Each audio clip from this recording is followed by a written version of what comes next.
कानपुर नगर। भाजपा प्रदेश अध्यक्ष ने अटल जी के जन्म शताब्दी समारोह के अवसर पर युवाओं तक उनके व्यक्तित्व की झलक पहुंचाने हेतु अनेकों कार्यक्रमों का आयोजन करने की घोषणा की। आज कानपुर नवीन मार्केट स्थित भाजपा कार्यालय में कानपुर बुंदेलखंड क्षेत्र के अध्यक्ष प्रकाश पाल ने कानपुर जिला उत्तर और दक्षिण अध्यक्षों के साथ एक प्रेस वार्ता में पत्रकारों से वार्ता करते हुए बताया, संस्थापक भारत रत्न पत्रकार, कवि व पूर्व प्रधानमंत्री दिवंगत अटल बिहारी वाजपेयी के जन्म शताब्दी समारोह के अवसर पर भाजपा अनेकों कार्यक्रमों का आयोजन करने जा रही है। भैया 12 समझ कहाँ आ गई यार। आप सबको जानकारी देना है कि भारत रत्न पूर्व प्रधानमंत्री और हम नेताओं और आप पत्रकारों के साझा पूर्वज अटल बिहारी वाजपेयी जी का ये जन्म शताब्दी वर्ष मनाया जा रहा है। 25 दिसंबर को सुशासन दिवस के रूप में मनाई जाती है। राष्ट्रपति, प्रधानमंत्री, राष्ट्रीय अध्यक्ष, एनडीए के तमाम नेतागण उनको श्रद्धांजलि देकर और भारतीय जनता पार्टी के कार्यकर्ताओं ने 8:30 बजे बूथ पर वहां से लाइव प्रसारण किया। कार्यक्रमों के माध्यम से आज की युवा पीढ़ी को उनके व्यक्तित्व और उन्नत जीवन चरित्र से परिचित करवाया जाएगा। उनके झंडीवास के अवसर पर बीते 25 दिसंबर को सुशासन दिवस के रूप में मनाते हुए भारत की राष्ट्रपति, उपराष्ट्रपति, राष्ट्रीय अध्यक्ष, प्रधानमंत्री ने इस मुहिम की शुरुआत की थी। उनकी दूरदर्शिता के फलस्वरूप प्रधानमंत्री ग्रामीण सड़क योजना को आज हमारी सरकार मूर्त रूप दे रही है। उनके जन्म दिवस के अवसर पर गांव-गांव चौपालों का आयोजन कर उनके जीवन चरित्र पर प्रकाश से लोगों को उससे परिचित कराया था। के जीवन काल में हुए अनसुने प्रसंगों और उनके लिखे लेखों को भी सार्वजनिक करते हुए आज की पीढ़ी के सामने पेश किया जाएगा। भारतीय जनता पार्टी अपने संस्थापक राष्ट्रीय अध्यक्ष, भारत रत्न, भारत के पूर्व प्रधानमंत्री और पत्रकार, कवि, राजनेता, जो उनका व्यक्तित्व एक त्रिवेणी संगम की तरह है, उनकी इस जन्म शताब्दी समारोह के अवसर पर तमाम कार्यक्रम आयोजित करने का निर्णय लिया है, ताकि अटल जी के विचारों से जन सामान्य आज नई पीढ़ी भी परिचित हो सके। 25 दिसंबर को उनके जन्म दिवस को सुशासन दिवस के रूप में मनाते हुए पार्टी ने अभियान शुरू किया था, जिसमें उनके समाधि स्थल से भारत की महामहिम राष्ट्रपति, उपराष्ट्रपति, प्रधानमंत्री जी, भाजपा के राष्ट्रीय अध्यक्ष जेपी नड्डा जी ने उनको श्रद्धांजलि देकर कार्यक्रम का शुभारंभ किया था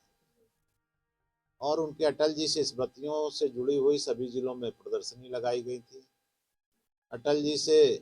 के समय का जो विशेष काम ग्रामीण क्षेत्रों में भी जो सड़कों का प्रधानमंत्री सड़क योजना के तहत वहाँ पर भी हमने एक पद यात्रा का हमारे जनप्रतिनिधि आयोजन करके एक चौपाल भी किया था। अब अटल जी से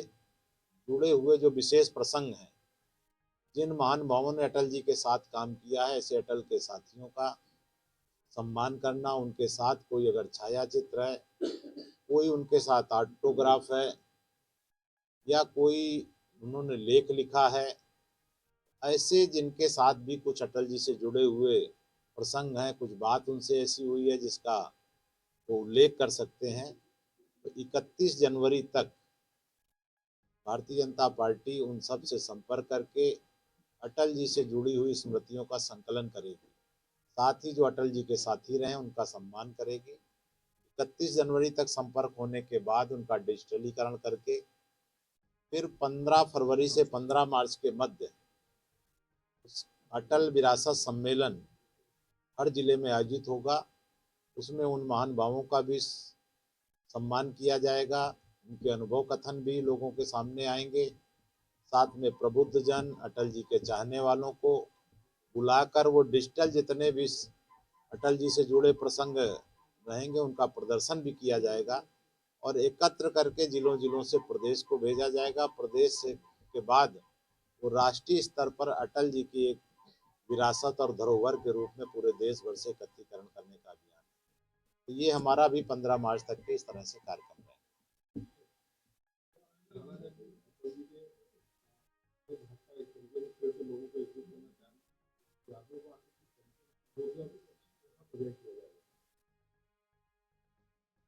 प्रेजेंट का जनता अटल बिहारी वाजपेयी भारतीय राजनीति के बहुत शिखर पुरुष रहे हैं और भारत के प्रधानमंत्री रहे हैं, और हम लोगों के लिए तो है ही है कि वो हमारे संस्थापक राष्ट्रीय अध्यक्ष जनसंघ से शुरू होकर 1980 में जब भाजपा बनी, तो अटल जी के बारे में और समाज ज़्यादा ढंग से जाने कैसे उन्होंने इतना लंबा, जहाँ संगठन का कार्यकाल हो या संसदीय जीवन हो, एक बेदाग जीवन उन्होंने अपना बिताया, जो हम सबके लिए भविष्य के जो लोग काम करना चाहते हैं उनके लिए प्रेरणा होगी। तो इस शताब्दी वर्ष में उनकी सारी स्मृतियों को इकट्ठा करके, क्योंकि अटल जी का बहुत विराट व्यक्तित्व था, तो एक जहाँ बहुत बड़े कवि थे, उन्होंने स्वदेश राजधर्म जैसे पत्र पत्रिकाओं में लेखन कार्य भी किया, एक पत्रकार के रूप में और एक राजनेता के रूप में भी, कुशल प्रशासक के रूप में, अच्छे वक्ता के रूप में, ऐसी तमाम उनकी जो विशेषताएं रही हैं, उन सबको जन सामान्य के बीच में आवे।